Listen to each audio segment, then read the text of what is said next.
next. There you go. The meeting is being recorded. It always scares me when it comes up. It's like speaking at airports too. Do you remember when we used to go to airports and you'd be asked why you're entering the country? So I'll just talk you through briefly through the format, if that's okay, so that we have a sense of where we're going. So Dr. Laura Atkin will chair our roundtable, and where each of our speakers will speak for approximately 10 minutes each to one of the questions we circulated in advance, and I'll pop those into the chat in a minute. Now, the chat function will be on the whole time, so you can post any questions you might have there as the conversation is ongoing, either a question directly to one of the speakers or a question more generally. And Matt and I will be keeping an eye on those. So our speakers won't be watching the chat or responding as you go along. But if you could mark your question with a Q or a question so that we'll have it stand out for us, and we'll keep an eye on those. And after about approximately 30 minutes, we'll have a more free-flowing discussion in response to the points that our speakers have raised.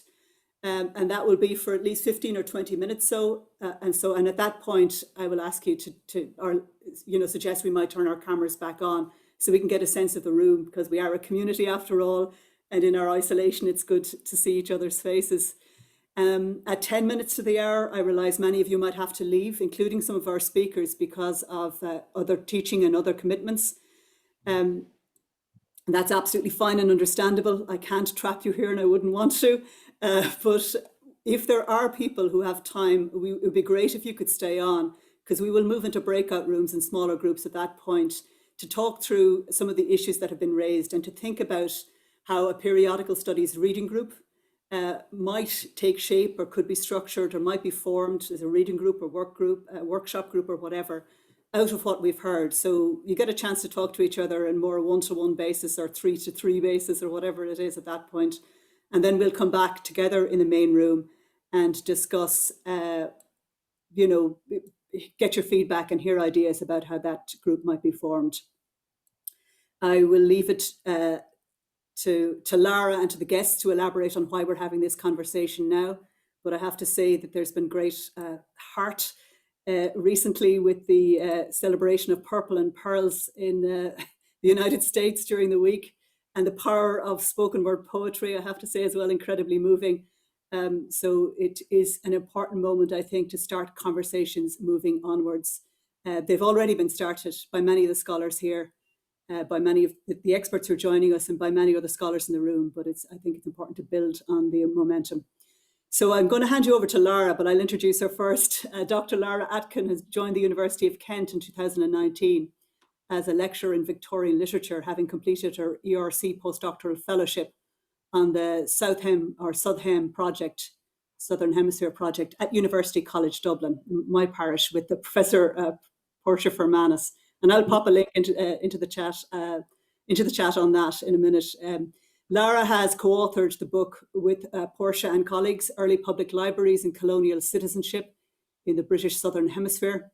And she's currently completing her monograph, Writing South Africa, Representing Indigeneity in 19th Century British and British Settler Culture. She's the co-convener of the London 19th Century Studies series. She's just come out of her Indigenous Theory reading group about 20 minutes ago. And she is also very happily and luckily for the Research Society of Victorian Periodicals, the recently appointed co-editor with Dr. Emily Bell of the Curran Index. So I will hand you over to Lara. Thank you very much for that, Fanula. I have the rather enviable task of introducing our three experts on the roundtable tonight, three scholars who need no introduction, but I shall nonetheless attempt it. Dr. Caroline Bressey is the reader in Cultural and Historical Geography at UCL. She joined UCL in 1998 in the Geography Department as a postgraduate student and was awarded her PhD for Forgotten Geographies, Historical Geographies of Black Women in Victorian and Edwardian London, and that was awarded in 2003. Between 2003 and 2007, Caroline continued to research the Black presence in Victorian Britain and the role of the anti-racist community in an ESRC postdoctoral student and research fellow. In 2007, she became a lecturer in human geography and founded the Equiano Centre to support research into the Black presence in Britain. In 2009, she was awarded the Philip Leverhulme Prize, and she has published two further books since then, Empire, Race and the Politics of Anti-Caste, which was the winner of the Women's History Network Book Prize in 2014 and the Colby Scholarly Book Prize in 2015, and New Geographies of Race and Racism, co-edited with Claire Dwyer. Professor Priti Joshi is the Professor of English and also the James Dolliver National Endowment for the Humanities Distinguished Teaching Co-Professor at the University of Puget Sound. Her primary area of research and teaching is 19th century British literature and culture, with a secondary specialisation in post-colonial literature and film. She's published, as I'm sure we all know, really widely on Victorian writers such as Anne Bronte, Francis Trollope, Edwin Chadwick, Charles Dickens, in journals such as the Studies in English Literature, 19th century literature, and Victorian literature and culture. She has also published really widely on Anglo-Indian print culture, and she's got a new book, is that coming out this year? Called Empire News, the Anglo-Indian Press Writes India, which is coming out with Sunny Press 2021, which I'm really looking forward to. Professor Candace Ward is Director of Literature, Media and Culture in the English Department at Florida State University. Professor Ward specialises in early Anglo-Caribbean literature and culture, 18th century British literature and early women's fiction.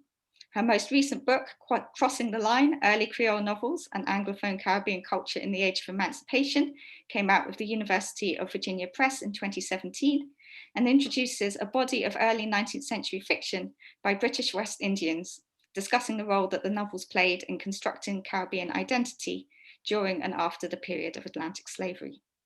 Her first book, Desire and Disorder, Fever, Fictions and Feeling in English Georgian Culture, came out with Bucknell University Press in 2007 and explores one of the 18th century's most persistent literary tropes, the fevered bodies.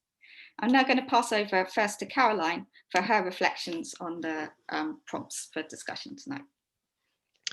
Well, thank you so much. Thank you so much, everyone, for coming and for the invitation. And I don't know about other people, but it's a long time, actually, since I've found the space to think about research at all. So it's quite nice for that to have been carved out of the timetable.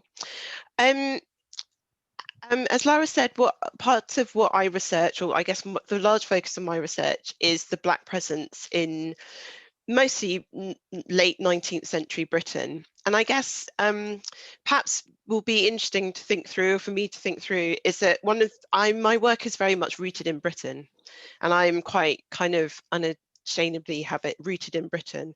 And I guess because the politics of my work is rethinking really the multi-ethnic nature of Britain before supposedly it was understood to be a multi-ethnic society after the Second World War. But certainly Black histories require certainly a transatlantic history and a global history. But I guess there is something of being researching the experience of ethnic minorities within a sort of imperial center that has tensions, I think, in some of the frameworks that are put up in post-colonial work. But to come to the questions, the prompts, I'm not going to speak to all of them, but to some of them. So the first one, how do we approach the digital archive? So with some excitement and relief, I think, is one of them. The access is phenomenal. I think, when I first started my PhD, the only real newspaper that was available in a digital sense as we would understand it was the Times, through Palmer's Index to the Times. And the increasing access to particular newspapers, which is where I I do a lot of my research now, is transformative. I think, it is true that it is transformative, the newspaper archive, but it is also somewhat overwhelming. And I think the overwhelmingness comes in two ways, both in the sheer amount of material that now is becoming available and what that means. Perhaps for most of us, I think that are still kind of individual researchers doing kind of individual pieces of work. What does it mean to kind of have to think about dealing with these huge quantities of data, but also what that means for how we undertake some of that research. And so I think will link to the second question around methodologies. So what new methodologies do we need to decolonize our research? I mean, there are many, but I guess the one that's closest to my work, or one that I think about often, is how to deal with absence. And increasingly how to deal with absence in an archive that is seemingly so vast, I think is going to become an even more difficult question. So I'm thinking about absence within periodicals themselves, but also the absence in the increasing marginalization that occurs with an ever increasing digital archive. How do we make absence known, and how do we acknowledge it in the building of digital periodical archives? So, you know, both in the catalogues and the publications of lists. So I particularly use the British Library newspaper archive, and there's, you know, great celebration every time new titles are added to the lists, and there's this amazing list of stuff, but it's not very clear what isn't there and what decisions have governed why certain stuff isn't there. Now, obviously, we know that some of the stuff isn't there is because it's not preserved, it's not there because particularly the kinds of papers that you might be interested in, if you're interested in sort of decolonizing work, haven't been preserved. They might not have even been printed in the first place. And I think there is a lack of acknowledgement in these big digital archives that they are not going to reach a sort of a place of end. You know, there's this idea of somehow we're going to digitize all these pages and then we're going to have this complete digital archive, and it's like, well, that's not going to be the case. And for some people that will be obvious, but not always. And I think how we acknowledge absence is going to be important. And then how might we acknowledge absence in our own work, in our use of these archives, as a kind of methodological thing? I mean, I think we might all be conscious of it and aware of it, but do we actually, you know, acknowledge it in the work that we do and that we publish? I guess my being interested in and sort of quite marginalized papers, many of which survive in disparate places, my fear is that there's a real danger that previously marginalized publications will become even more unlikely to be examined or brought into conversations, or in fact might become even more inaccessible. So, you know, at the back of the mind, the sort of the ideas that you hear occasionally, or the tragic stories you hear occasionally about stuff being put in a tip because, or has been skipped because, well, there's a digital copy now, and so, you know, we don't need the hard copies, and or do we need hard copies of anything, and those kinds of narratives. And that leads me to thoughts about access. So those whose archives are more accessible, those who are made freely available, and those which are not. I think it's interesting to think seriously about the geography of this and how this may impact the landscapes of archival fairness or equity in future research. There are perhaps practical ways we can think about intervening in this through the supporting of grants that involve travel to archives that aren't necessarily accessible digitally, but also to really push institutions, national and international, to support the digitization of archives in countries for whom this is not affordable. This is not easy. It is, you know, curators and so on have been making these arguments for the support of national institutions like the National Archives in the UK to support former colonies in the protection of physical archives, and that has been very slow in coming to pass and not particularly well funded. And indeed, the funding of digitisation is not readily available in the UK. In the UK, it seems to me that digital data has in essence been privatised. Access to public archives through private and profit entities is the pathway that has been taken. But I think it needs to be made clear that this is a political choice. Other countries have made other decisions, and it might be possible to change narratives. But I think, you know, it's still relatively early days in what is thought of as normal for access to these archives. So making an intervention of that, I think, is important. How do we go about undisciplining periodical studies? So I don't know that I can or should answer this, in that as a historical geography, I'm not of periodical studies, whatever that means. But my research on examining communities of Black individuals and anti-racist ideas in the late 19th century has had to be interdisciplinary. In that, I've taken work from African American and Black studies, post-colonial studies, book and periodical studies, feminist history, feminist geography, histories of migration, cultural geography, and critical geography. Perhaps being in a geography department has allowed me to do this interdisciplinary work more easily, but I think actually it's more about the nature of the work that I'm interested in. There's plenty of work in geography that is narrowly focused. And actually in geography, one of my concerns for some time has been that in what is known as GIS, sort for geographical information systems, sort of digital mapping, and historical GIS, the popularity of mapping data for the sake of mapping data. For example, taking material from the census, ethnic data from the census and mapping it, and then publishing it in papers like The Guardian or other papers. And sort of identifying ethnicity through surname in maps, for example, is re-marginalizing particularly critical race theory. So I might have spoken to colleagues about the fact that, well, I'm a Black woman, but if you put my surname Bressey into this map, it's not going to, it disrupts those things. And often the argument is that, well, that's a statistically insignificant disruption, so it's not important in that sense. But I think this question speaks to the question about new methodologies. Is it possible to undertake decolonial periodical studies by only looking at periodicals? There may well be too many absences to make this a realistic aim. And even if not, if periodicals are produced during the colonial era, are they inherently colonized objects? I think so.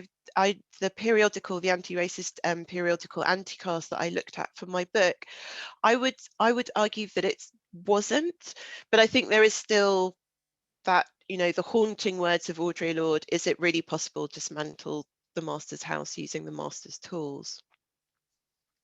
So what questions should we be asking in addition or instead of these? And I think undoubtedly there are new questions to be asked, but actually I'm interested at the moment in how we hang on to the ones that we're still trying to answer. How do we continue to develop and ask familiar questions? The importance of examining the statistically insignificant, the importance of the small, of the forgotten, taking microhistories and geography seriously.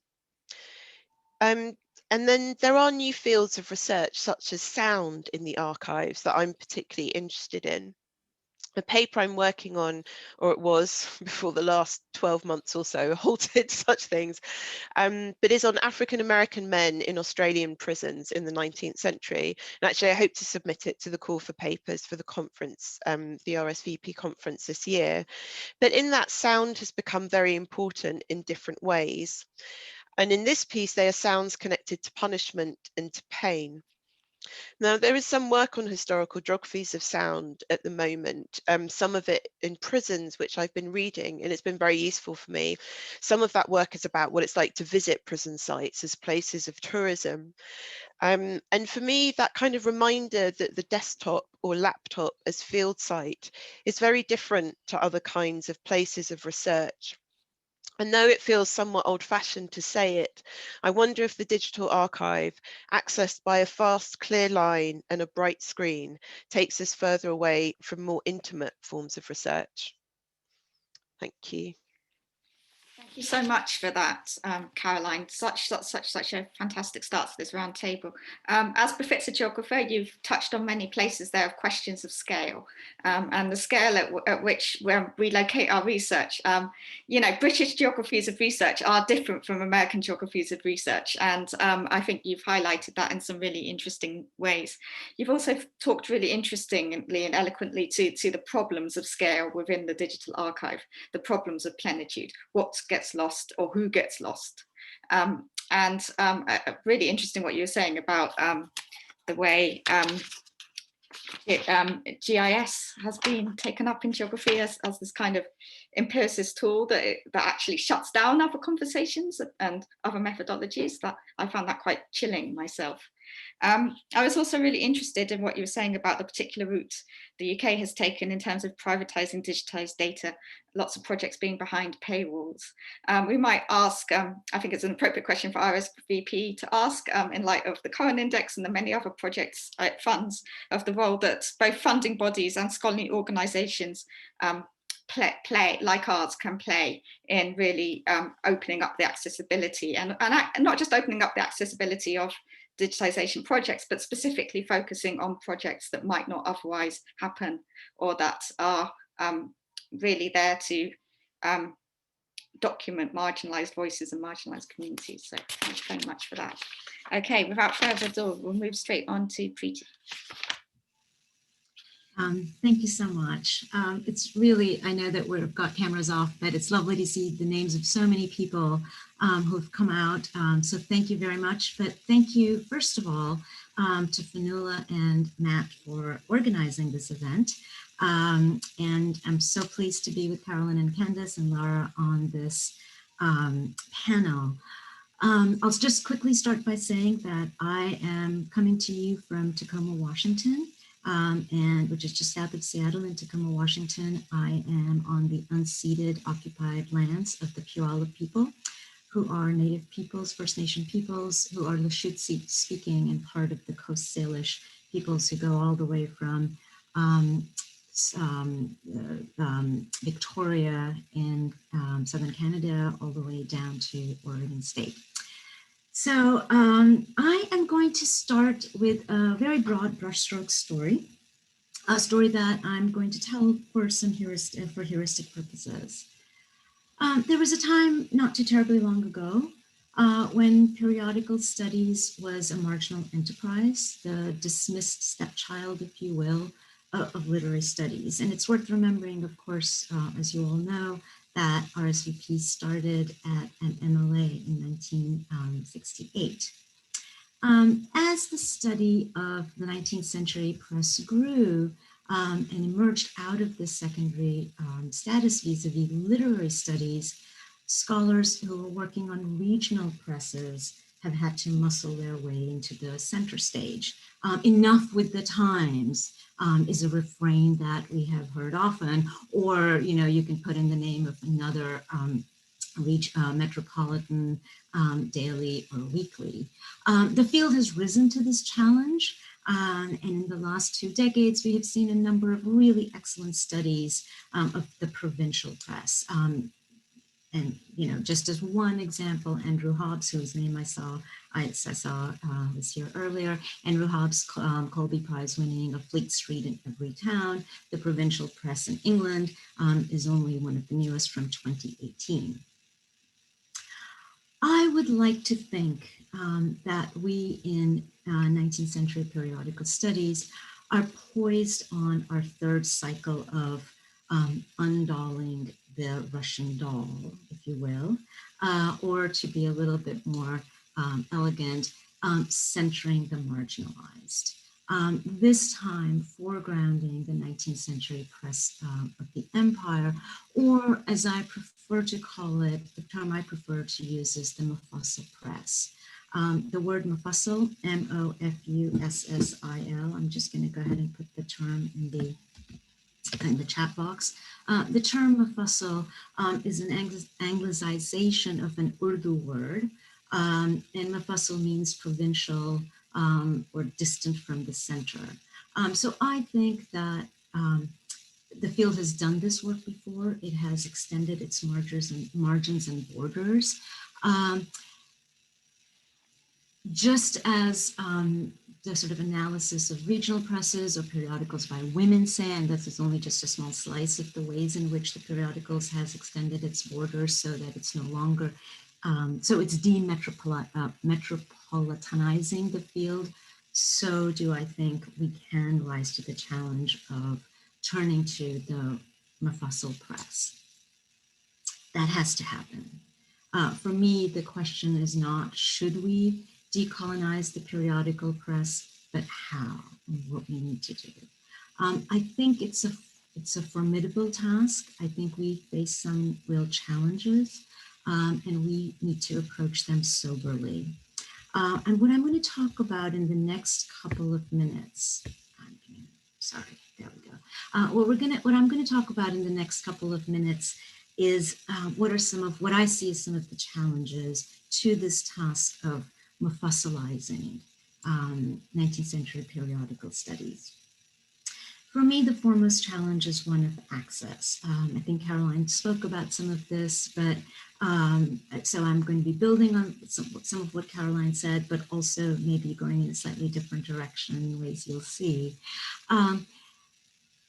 For me, in an environment in which every conversation about periodicals often becomes a conversation about digitization, and I think for very good reason. The pandemic has certainly shown us, some of us have kept on our work because of the digitization.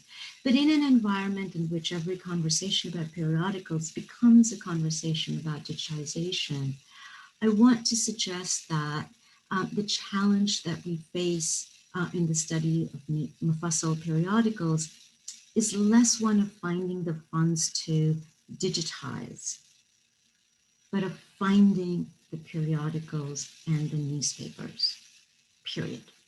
And I think Caroline touched upon some of this, although she also spoke a lot about digitization. I think a lot of these newspapers have disappeared, if not threatened to disappear. And that the fact that some of them have not survived or are really on the precipice of not surviving is not something that can be dismissed, but really requires a series of, I think, archival skills, different archival skills. And here I would be piggybacking on Caroline's comments about absence. Thinking about how to think about absence is really, really important. In terms of access, the second thing I want to just quickly touch upon is one of provenance. A lot of the newspapers, the mufassil newspapers of empire, have a shaky or obscure provenance. I've written elsewhere about some of my personal difficulties in tracking down the provenance of 19th century English language newspapers in the British Library after the British Library acquired the India Office papers. This has been, 12 years of working on this project and many, many hours in the British Library. I have simply been unable to track down how we went from the deposit requirement of the colonial empire to the presence of the newspapers on microfilm. I've never seen the newspapers I've been working on for over a decade in paper copy, and nobody can tell me where they are.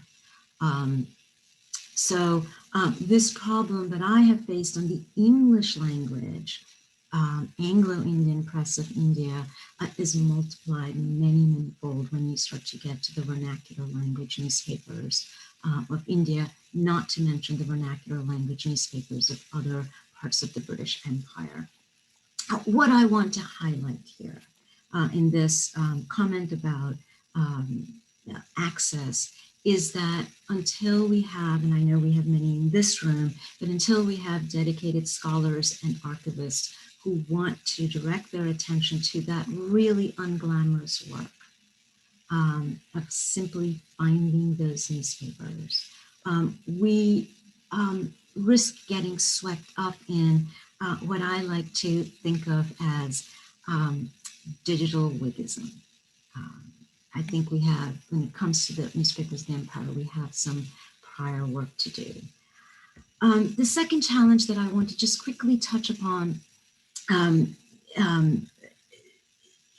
as we turn to thinking about decolonizing or mufassalating, if you will, periodical studies in the 19th century is one of language. I have come to discover in the last number of years working on my project is that many of the richest stories in the extant archives are not in English or another European language. My colleague Nasser Mufti, who is at the University of Chicago in Illinois, has for years half joked that the price of entry to NAVSA, which is the organization, the conference he and I go to or meet at, that the price of entry to NAVSA every year should be having taken a year of Arabic. It's a joke. As somebody who is absolutely terrible at languages myself, I really am not good at learning languages. I'm really relieved that nobody has taken him up on this joke. But I do know this, and again, I am not good at languages myself.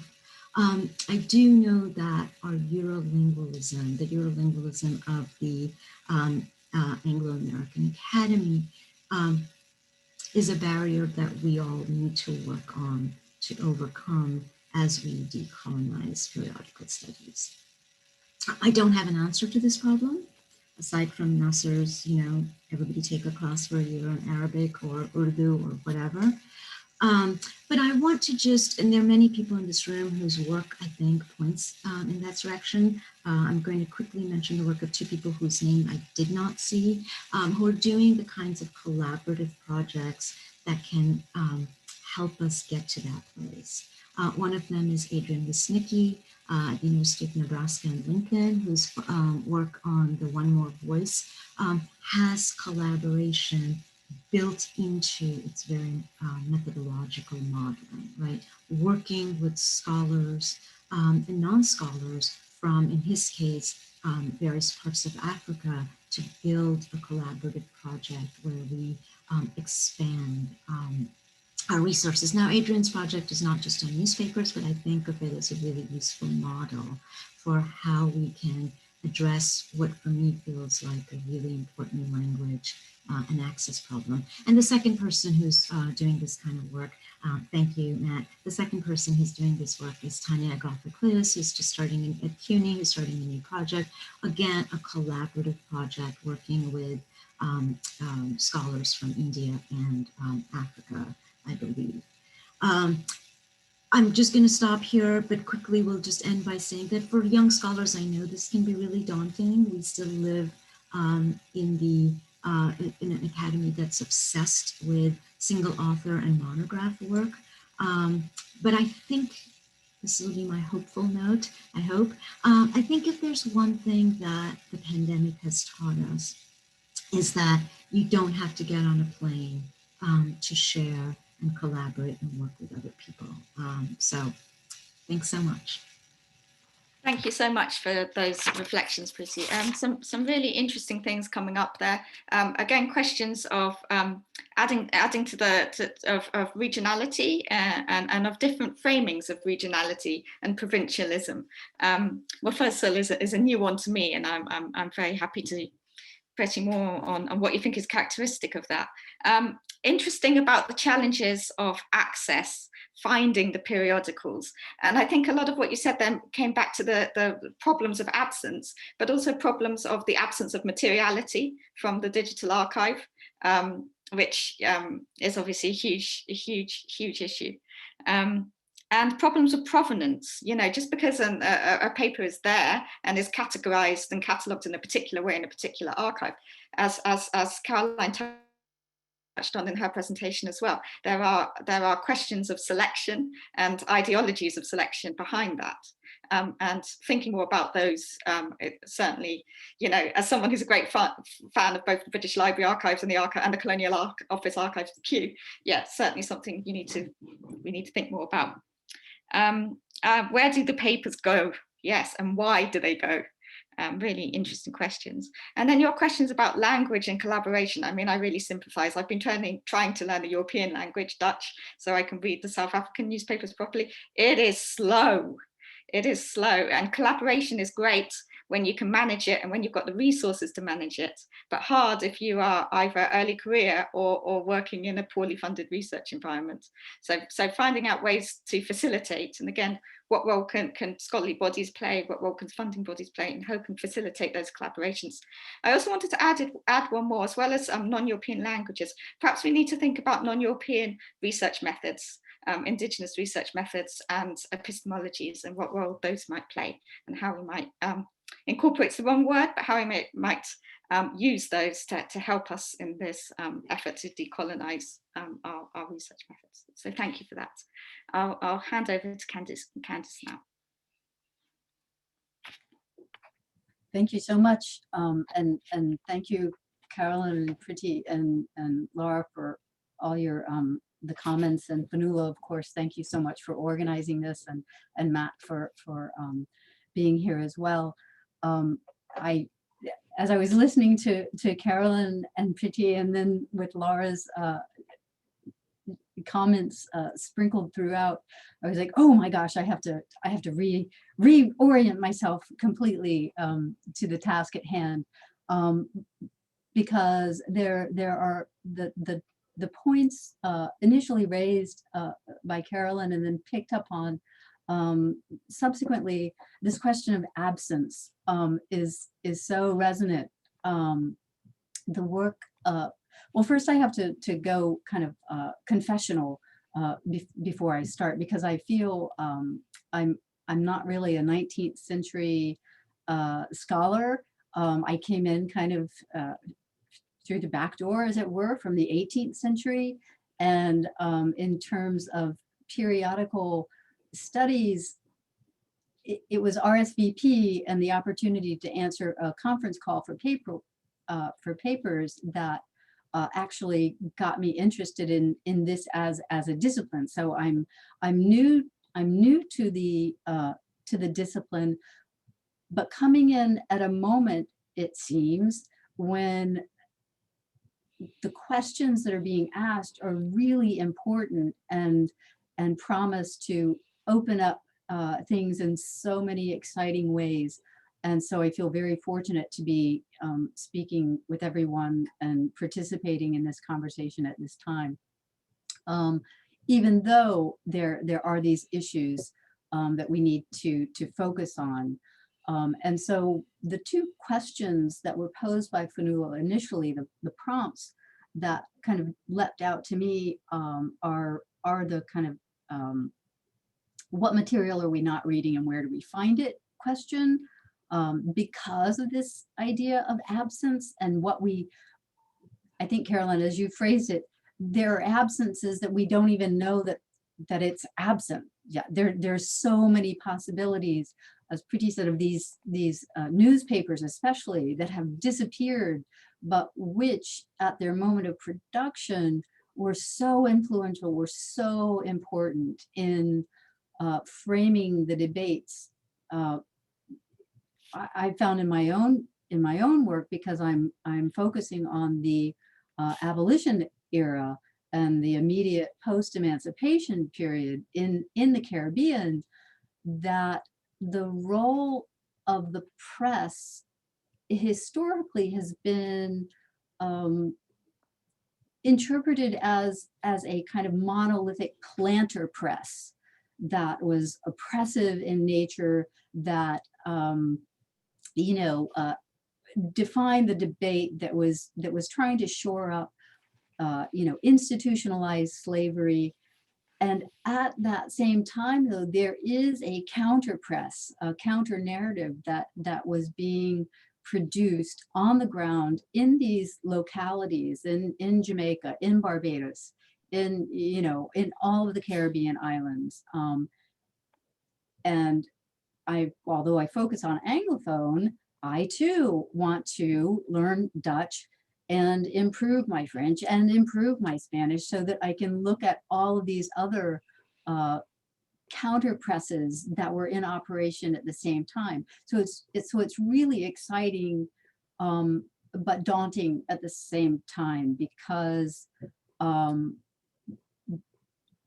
with some exceptions, these newspapers are only available, say, in the libraries on the islands. There's a lot held in Kew, for example. But there's a lot of travel that's necessitated because of the historically marginalized position that these papers and periodicals occupied you know, in the colonial realm. But I want to just say something about methodology to try to address that absence. And sorry, I'm looking at two screens here. So at my notes, there's a methodology that Kelly Baker Josephs at the City University of New York has proposed. And she proposed this in her examination of a mid-20th century journal, the journal Savaku, which was produced by participants of the Black Arts movement in the Caribbean. And there was, so she's addressing the question, where do journals go? And what she suggests, and I'll just read this quotation from her. She says, journals do not die. They live on in other projects, in rhizomatic networks, and in this creative and scholarly work they make possible. And when I read that, it made me look at the way I had to conduct my own research, you know, looking for newspaper titles as they were referenced in more mainstream media publication, looking at the op-ed pieces running in the 1830s to see, you know, what newspaper editors were buried where, you know, so looking at it rhizomatically, I think is a really exciting prospect. And I know I want to wrap up because I know we want to open up things for a wider conversation, but I also want to suggest that that personally, I want to acknowledge the debt that I have to Caribbean anti-colonial writers and artists and scholars, because people like Kamal Brathwaite, Sylvia Winters, CLR James, Eric Williams, these were people engaged in an intense anti-colonial struggle and a push for independence. And then at that moment of independence in the mid-20th century, they had to confront the history, the colonial history that constituted the bulk of their archives and what they were going to wrest into new nationhood. And the way that these anti-colonial scholars were digging into that colonial past, I think presents a model for the way that we can engage in this continuing anti-colonial and decolonial work that we want to engage on. So I just had to, you know, to talk about the kinds of debts that I owe to those earlier 20th century scholars as well. But I want to quit because I'm so excited to hear all these other questions. Thank you so much, Candace, and thank you also for bringing up this question and problem of citation, who we cite and how we acknowledge that. And also this dynamic between anti-colonial and decolonial thought. Are they the same thing? Are they different? How much does decolonial thought in the present draw on those anti-colonial resistance movements that took place at the moment of decolonization in the mid-20th century, and how much are they drawing on different 21st century methodologies and different ways of thinking. I also really enjoyed your question about how do we go about finding the counter public sphere? You know, this idea that the counter public sphere is new in the 20th century. Well, I think your work is amongst, you know, a lot of scholars' work in here that demonstrates that that's just not true. You know, even when we think we know about what the public sphere constituted in 1830s Jamaica, well, if we do a bit more digging, we know we realise there's a counter public sphere there, but how do we find it? You know, there are the physical problems, the financial problems of finding it, and also the problems that Priti touched upon in her talk as well, of, you know, are these smaller and more marginalised publications actually being stored and preserved in any way, or are they vanishing materially from our record as well? So thank you all that. I'm sure there's so much more that people want to pick up on that I've missed. So I think now's a good time to open it up for questions and comments.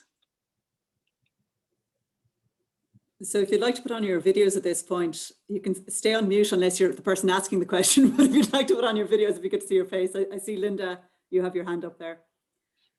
Yeah, as I was listening to you, and thank you all so much, and thank you all who've worked to organize this wonderful session. I found myself thinking back to the early days of RSVP, when what was the project? The Van Arsdale and Van, finding aids, etc. It occurred to me, I wonder, would there be a possibility for RSVP to work together, get press support for such a decolonized volume on finding aids for precisely what we keep coming back to again and again and again in all these remarks, which is, how do you get at what we don't even know is there? So I just wanted to throw that out because I think it would be a marvelous thing for RSVP to support. And it would take some kind of connection to a press, which might be willing to then publish such a finding aid, or maybe it would need to be digitized and made available to all who are affiliated with or interested in RSVP. So that's what I wanted to ask about, or I guess it's partly a comment, but anyway, it will do. I think that's a really interesting question. You know, what role can organisations like this play? Catherine Harris has put something in the chat also about maybe we can use the humanities commons to find each other and collaborate. So different ways of finding each other and collaborating, and different ways we can facilitate that is really, really important. Laura, I just on Linda's point, I was just mindful of what Caroline said about how funding bodies are crucial in this, and RSVP has funds to support research, that funding bodies are crucial in ensuring that there is support given to do precisely the work that has been occluded, elided, or invisibilized, or did I actually say that word? Sorry, has been occluded or elided or whatever, you know. So there's very practical and pragmatic steps that can be taken by scholarly organizations to ensure that we don't just continue to talk about absence, but try to address it in the practical ways that Priti, Candace and Caroline have been talking about. We have a question from Jim. It's often claimed that working on form is a way of eliding or erasing politics, but form is so important for periodical studies. So in what way can we talk about form intersecting with race, empire, politics, and so on? Would anybody like to take that one on? That relationship between form and the questions we're raising? I don't know that it's a fantastic question, Jim. Thank you so much for it. And I don't know that I have an answer, but I think I'll start by saying sort of I'll cheat by saying, I think periodicals is precisely the place that points us to the ways in which form is not just a matter of aesthetics, that form is deeply, deeply political, right? From everything about newspapers, and I don't need to tell you this, but I'm just sort of articulating it out loud. Everything about newspapers is about form, about how long they last, their date stamp, their miscellaneous character. Everything about it is form, and it is right to reach back into a very, very old-fashioned, an old book, Benedict Anderson's book. Right, they are central to the making of nationalism and anti-colonial movement. So I think we just stand firm and say, our form is the one that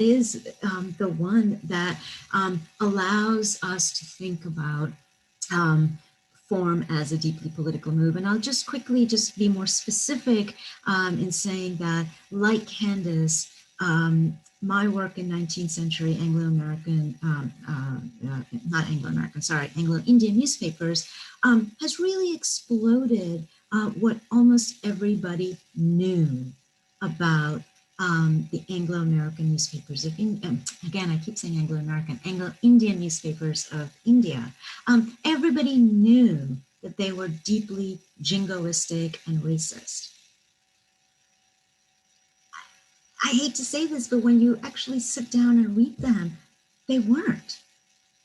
They weren't. They were having complex conversations about empire, far more complex than the metropolitan newspapers based in any part of the UK were having.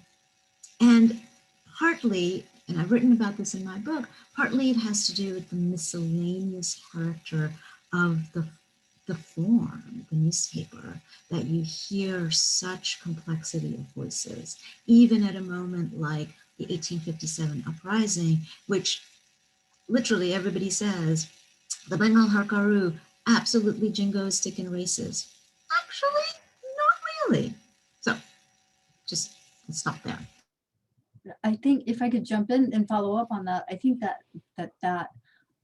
those layers of complication that you mentioned, both, you know, again, emphasize the fact that we need to find these newspapers and get our hands on them, but also the importance of the local in what we've been schooled to think of as the periphery, but the centrality of these local engagements with questions like independence and like abolition. Absolutely, it goes to the idea of how are we really defining public sphere, as you mentioned, Laura, and how the material processes of the production are also highly politicized, in the sense that, well, for the Black press in the Caribbean, at least, who has the printing press? Who has been apprenticed and knows how to set the type? Who is compiling, who's doing the reporting? All those material processes become so enmeshed in these larger questions that it's almost, it should compel us to like think back to those very, very basic question of like, who's writing it? Who are they writing it to? And how is it circulating? The question of my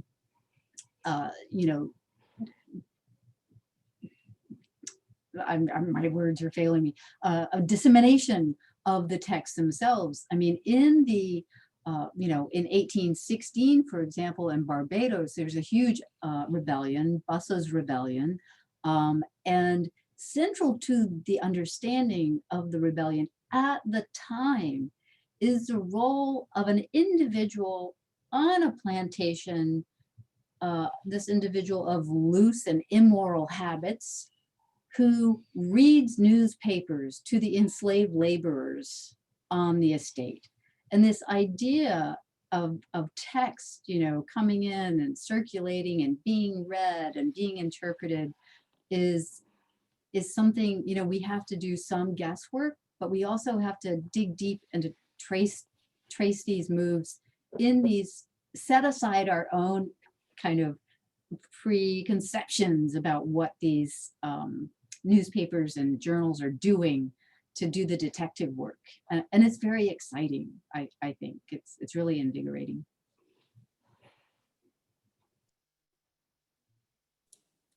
Thank you, Candace. There's a question there as well from Madeline, which relates to your comments about the classroom, and it's to do with any advice on how to engage in decolonizing periodical studies in British literature courses.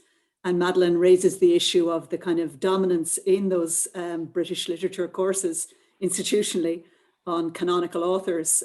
So I think it would be, I don't know if any of our speakers would have any suggestions, or anybody else on the floor, but we'll start with our speakers and any suggestions about how you incorporate this aspect of what we're saying and some of the thoughts of what we're saying into our classrooms I think crucially to help decolonize our British Literature Survey courses, and not in the way that has recently been mentioned in the in relation to a British university recently, and the laying off of their early modernist scholars as a way of helping to decolonize English literary studies in a horrifically cynical move.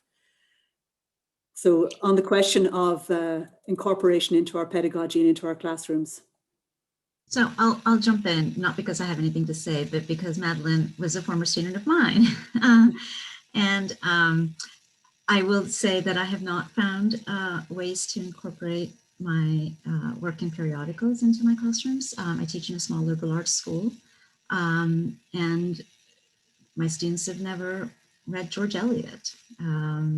And I think, Madeline, you took my George Eliot class. I can't remember. I know you took my Brit Lit class.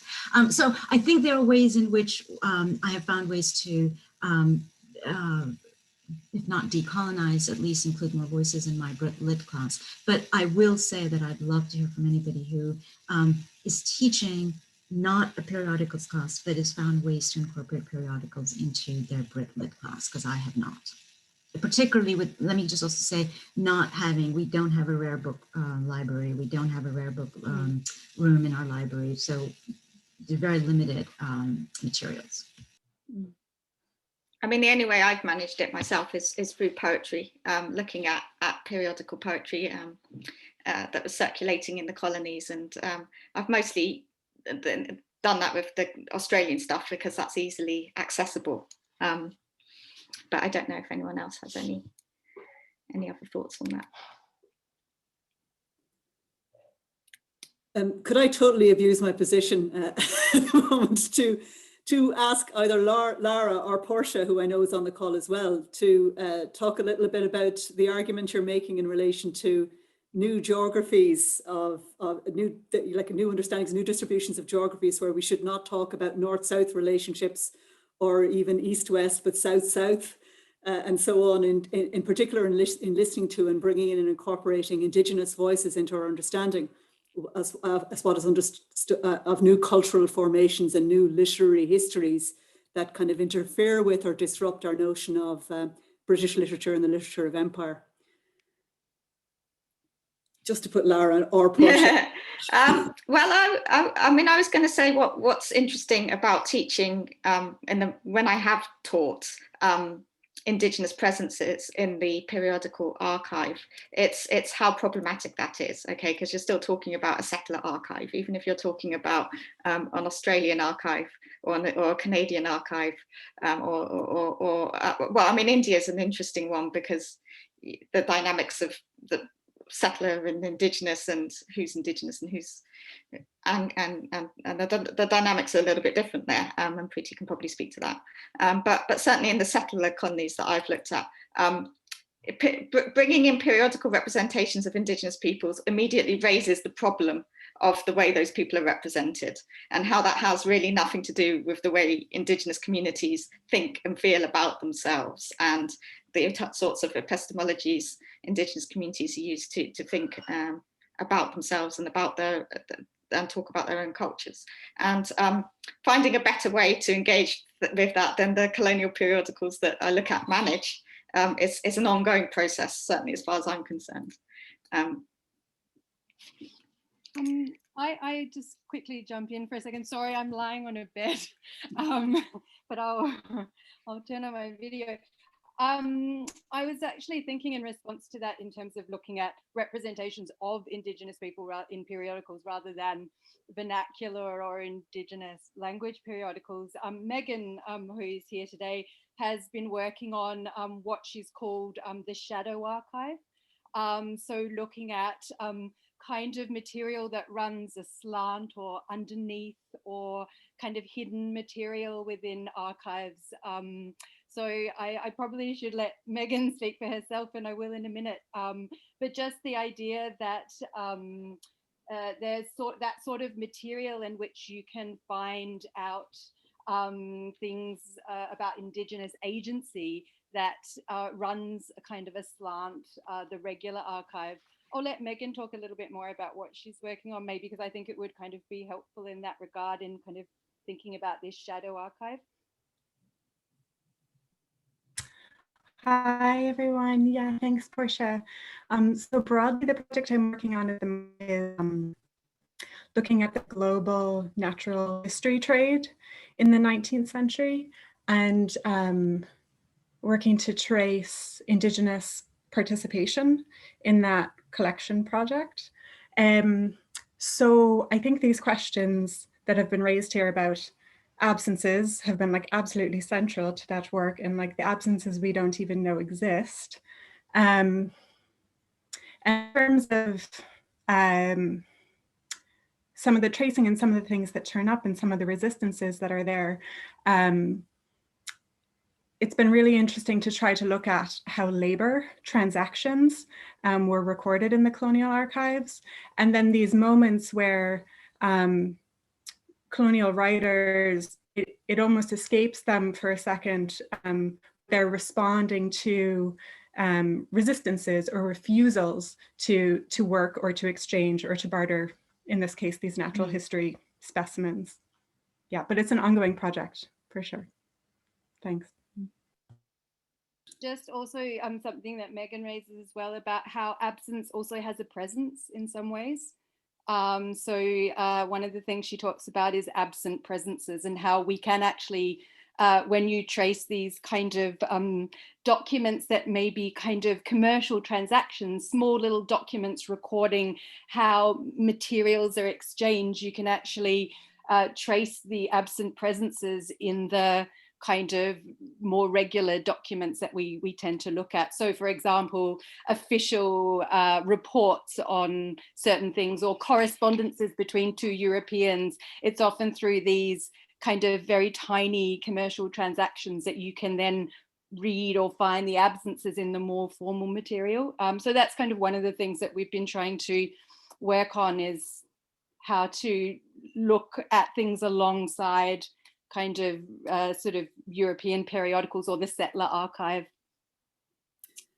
And Caroline, I know you've been doing work on that as well in the Australian press, in your piece on surfacing black and brown bodies in the Australian press by looking at ads for domestic service that are published in the press. I think one of these kind of ephemera or side parts, or one of these minor genres of the periodical that a lot of periodical scholars, of course, are quite attentive to, but that often gets overlooked as having any kind of material relevance. And Caroline, there's a question here for you as well on the statistically insignificant challenge you raised about how you've been thinking and how to counter that quite limiting response and similar ones that shut down rather than open up research possibilities and ways of thinking. That's from Mercedes Sheldon. I wonder if you'd like to respond. Yeah, I mean, it's quite difficult, I think, and I think, you know, in the UK we're in a political moment where critical race theory is something that is, you know, thought to be ridiculous and is, you know, mentioned in Parliament as something that's, you know, almost degenerate, actually. So I mean, I think we're in quite a difficult place actually, but I think there's also an issue of skills as well. So part of the reason I find it difficult to push back on the arguments is because I use different skills. So I don't have the kind of technical GIS mapping skills. I'm of a generation that, you know, when I did my cartography, that was still with pens, fine pens, and I have never really done GIS technology stuff. And many of the people, I mean, it's very rare to find critical geographers doing GIS mapping. I once went to a conference, a geography conference, where there was a guy who'd done like some of the best GIS mapping that I'd seen, and he was like a retired white professor from Boston or something. But he was basically someone who had old school sort of data positivist skills, but then taught himself GIS, and he was doing really interesting work on tracing the great migration of African Americans along particular train journeys that they had taken from the American South to particular streets in the American North, and then looking at how sort of residential codes had kept them in place when other people had been able to move on. But they're just, a lot of the time I've come across really quite chilling. As you said, Laura, arguments of people who are just like, this is data-driven work and thus it is good. You know, it is just, it's a really, what I'm really worried about is we're going to end up in some kind of old school positivist argument about, you know, big data is good. And that's all that you need to know. So, you know, another example is sort of a map of ethnicity or a map of surnames in the United States, which then sort of has mapped the top surnames in the United States and attached them to ethnicities. And what that has done is completely eradicated any kind of African American presence, because many of those people will have anglicized names, which are then appropriated as European ethnicities, and in the way that it's, you know, a map of Spanish names in the South, which, you know, become Spanish rather than Mexican, for example, you know, and in that you just eradicate like generations of work about, you know, thinking about the sort of cultural geographies and present histories of people. So I think it's really hard because they get millions of pounds to do that work, you know, and it attracts huge amounts of funding. And so that is, I think it is really difficult. And one of the things in the paper that I wrote, the surfacing bodies paper, one of the comments from the peer reviews was, can you put it in a kind of statistical context? And I was like, well, no, actually I can't, partly because I don't have the skills to do it, partly because, but most importantly, that's not the point.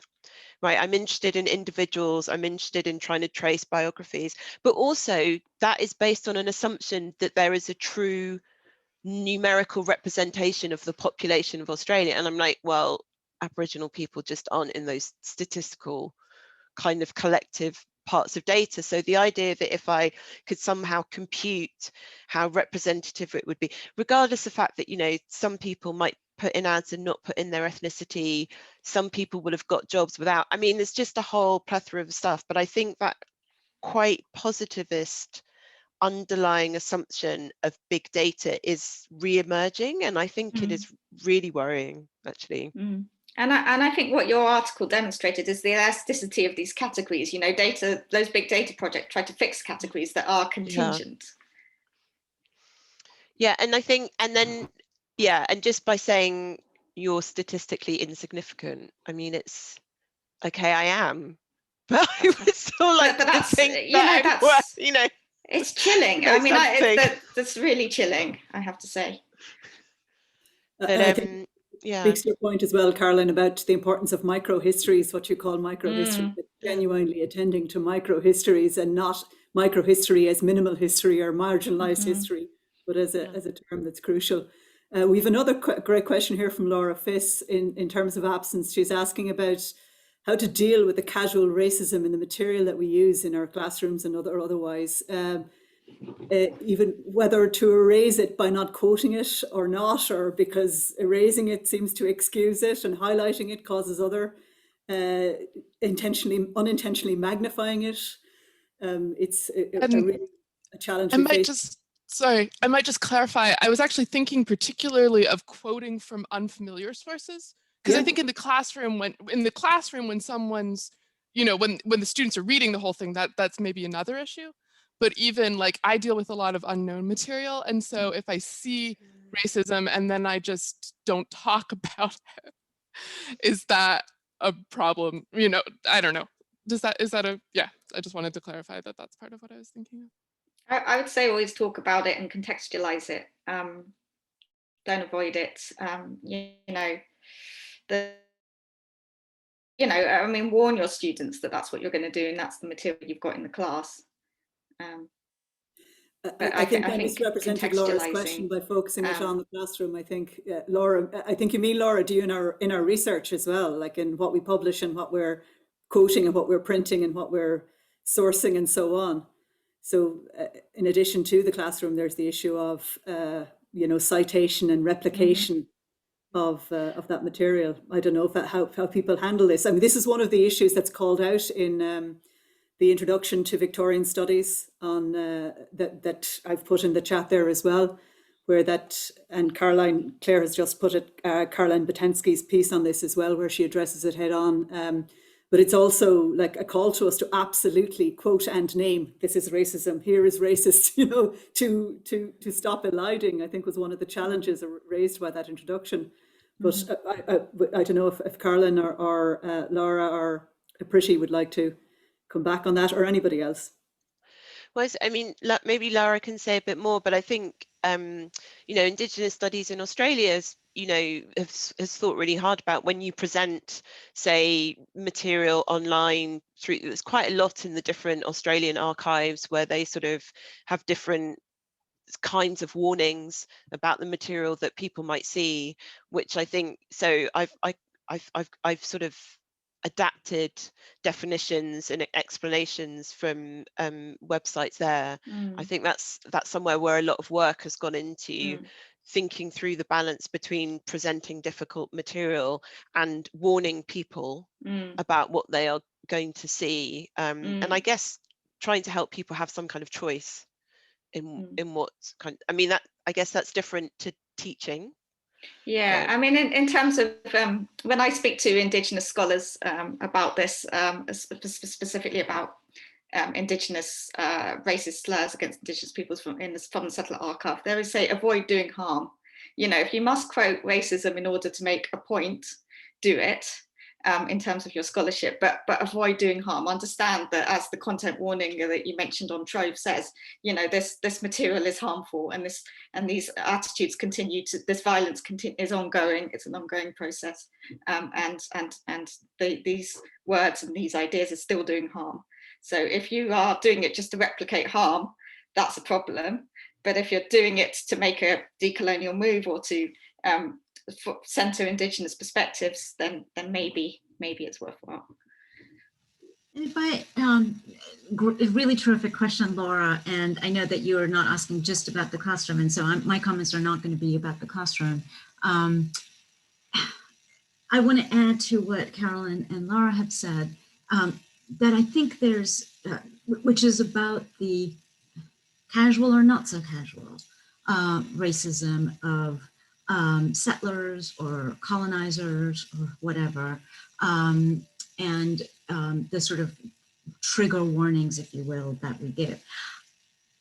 I'd like to put on the table another problem, though, that I see, which is maybe the flip side of the coin, that as we as scholars are working on people who are not colonizers, who are Indigenous peoples, who are, in my case, Indians, not Anglo-Indians, who tend to say things that I will, let's say, are compromised. I've seen a move amongst scholars to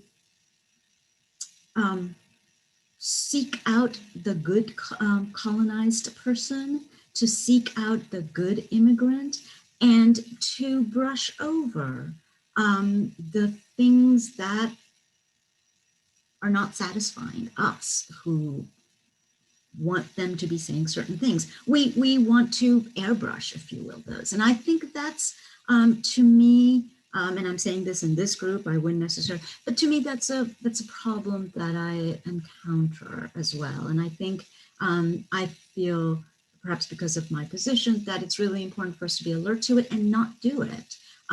Folks in the 19th century are not folks in the 21st century. I mean, the kind of arrogance, that presentist arrogance. I mean, that's the worst of presentism, right? There's good presentism and there's bad presentism, and that's the bad one. And I think we have to stop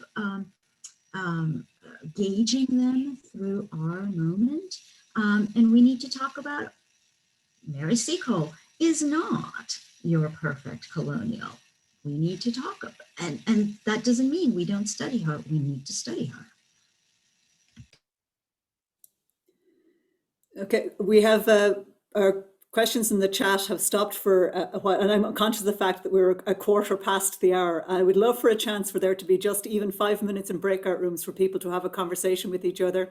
If you're able to stay on the call, I fully appreciate that a lot of people might have to go, But if you can stay on the call, it would be great for anybody who's interested to stay on and to have a discussion about where we will take this next for the Research Society of Victorian Periodicals, how our reading group might be shaped.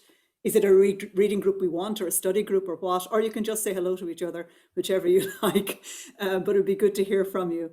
But before we break out, in case our speakers have to go, I really would like to thank Caroline, Priti and Candace and Lara for their expert contributions and direction and helping us in a very provocative and challenging and useful and discomforting and brilliant and insightful way, helping us think through so many of these issues and giving us the steps to move the discussion onwards as well.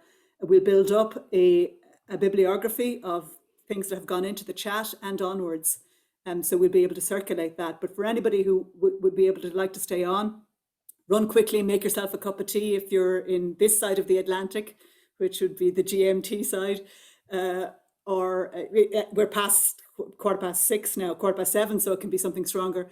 And if we go into just, Matt, if you wouldn't mind throwing anybody who's left here into a breakout room, we'll say for about 5 to 10 minutes to discuss some of the questions of the issues and to gather responses about what steps we might do next. So thanks very much.